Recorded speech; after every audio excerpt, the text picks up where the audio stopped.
अगर तू धंधे नहीं छोड़ेंगे तो हम तुम्हें नहीं छोड़ेंगे ಅಂತ ವಾರ್ನಿಂಗ್ ಕೊಡ್ತಾ ಇದ್ದೇವೆ. ಬೀದರ್ ಸಿಟಿ ಪೊಲೀಸ್ ಗಾಂಧಿಗಂಜ್ ಇರಾನಿ ಗಲ್ಲಿ ಮೇಲೆ ದಾಳಿ ಮಾಡಿ 2 ಮನೆಗಳಲ್ಲಿ ಸುಮಾರು 25 ಕಿಲೋ ಗಾಂಜಾನ್ನ ವಶಕ್ಕೆ ಪಡೆದಿದ್ದಾರೆ. ಇಬ್ಬರು ಆರೋಪಿಗಳನ್ನು ಕೂಡ ಅರೆಸ್ಟ್ ಮಾಡಿದ್ದಾರೆ.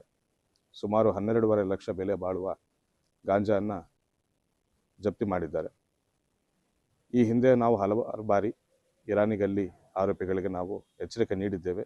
ನೀಡಿದಂತೆ ನಾವು ದಾಳಿ ಮಾಡಿ NDPS ಕೇಸಸ್ ದಾಖಲೆ ಮಾಡಿ ಆರೋಪಿಗಳನ್ನು ಅರೆಸ್ಟ್ ಮಾಡ್ತಾ ಇದ್ದೇವೆ. ಇನ್ನು ಮುಂದೆ ಕೂಡ ಈ ಕಾರ್ಯಾಚರಣೆಯನ್ನು ಮುಂದುವರಿಸ್ತೇವೆ ಅಂತ ಎಚ್ಚರಿಸುತ್ತಿದ್ದೇನೆ. ದಂಧೆ ಬಿಡಿ ಅಂತ ನಾವು ಪೊಲೀಸ್ ಇಲಾಖೆ ವತಿಯಿಂದ ನಾವು ಎಚ್ಚರಿಕೆ ನೀಡ್ತಾ ಇದ್ದೇವೆ.